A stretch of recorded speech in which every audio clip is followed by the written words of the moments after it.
This is the Daily Dispatch podcast with your business correspondent, Ted Keenan. Today, Dispatch Live is talking to Ken Clark, who founded Twizza. Ken Clark, you were a champion industrialist in what was Queenstown and is now Komani. And now you've moved into the political sphere, and I understand you're having a lot of success.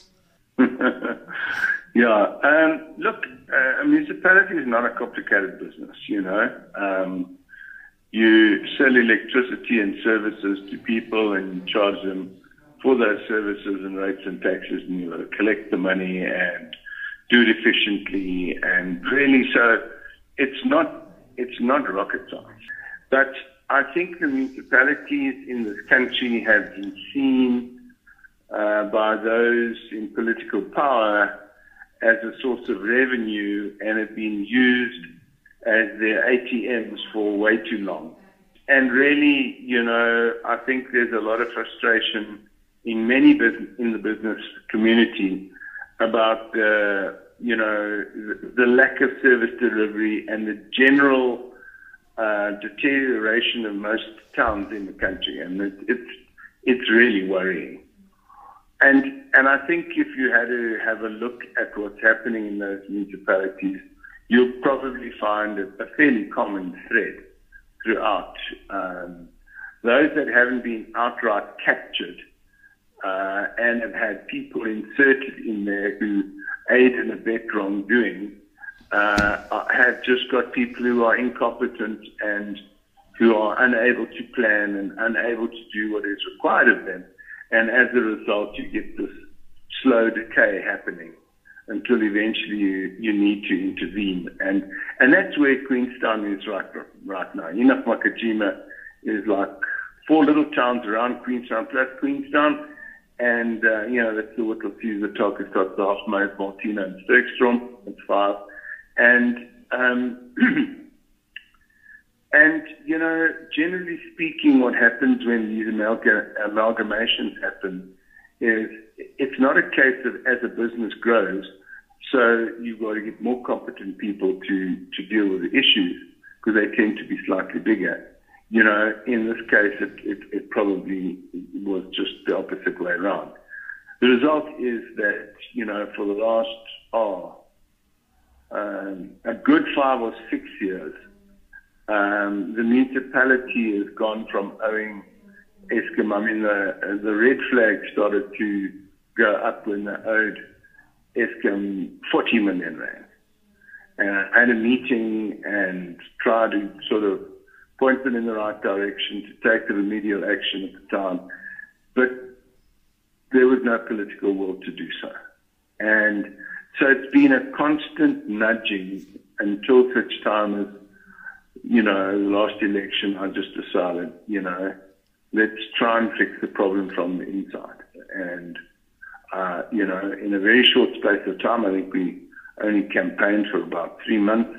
We got 5 seats in the council. And then it's about, having access to what you can get hold of from a documentation point of view. And I must say that even that is not enough. And then trying to point the municipality in the right direction and saying, this is what you need to do and that's what you need to do. And repeat yourself over and over again to the point where you hope you get heard. And in some instances, we have been heard. And in other instances, we've made enough noise for those on the outside to hear. And so we're under now national supervision.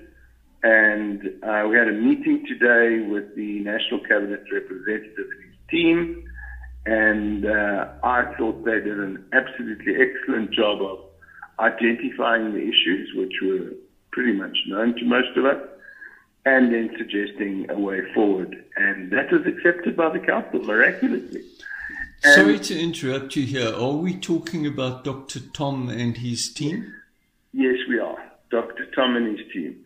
I've met him on a number of occasions, lovely guy.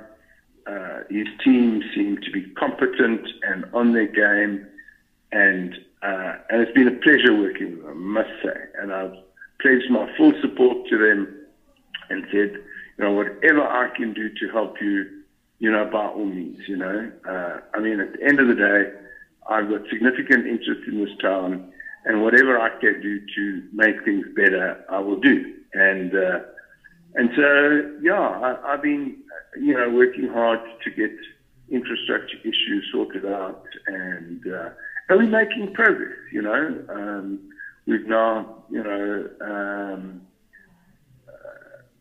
busy with 3 of the 4 major substations, and the one was by default because we had a short because of maladministration and a lack of care and maintenance, and it blew up, and so it had to be sorted out. And now the main one in the centre of town is also being dealt with, so that's wonderful.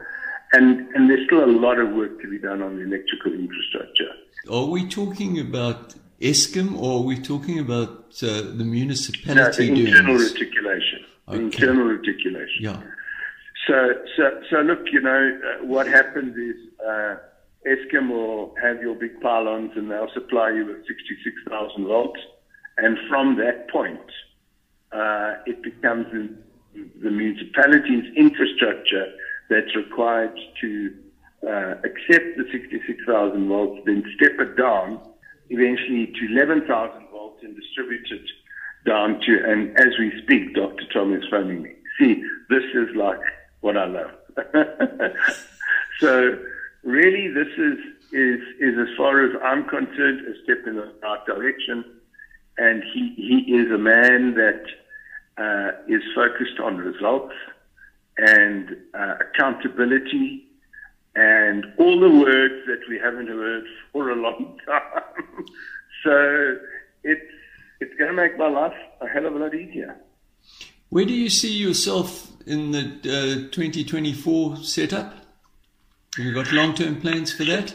No, I don't. I'm of the age where I want to kind of retire and enjoy my retirement, travel and do those things. But, I'm always happy to make an input where possible from a leadership point of view. I'm gathering a team of youngsters. I want to point them in the right direction as well, and maybe they can take over. And my theme is quite simple. Bad things happen when good people do nothing. So I'm saying, hey guys, if you're a good citizen and you're concerned, put up your hand and get involved and do something, because the more good people there are around, the more good things are going to happen. And frankly, I firmly believe, Ted, that unless some business people get involved in the councils, we land up in a situation where councils do not have the councillors with the right qualifications to do what is necessary. You've got this whole story of, so what is the board of directors and who are the employees? And the board of directors have to hold the employees to account. And the employees need to look after the shareholders. And it's exactly the same in the municipality. You've got the employees there that are going to give services to the citizens of this country, and the council is there to hold them accountable. Now, you can't hold somebody accountable if you don't even know what his job entails. And that becomes a major, major, major downfall of the current system. I believe we've got too many councillors, and the qualification for councillors is too low, and the result of that is that you've got people there that look after their own interests and not those of the communities that they're supposed to serve. And that is the dilemma that we face going forward.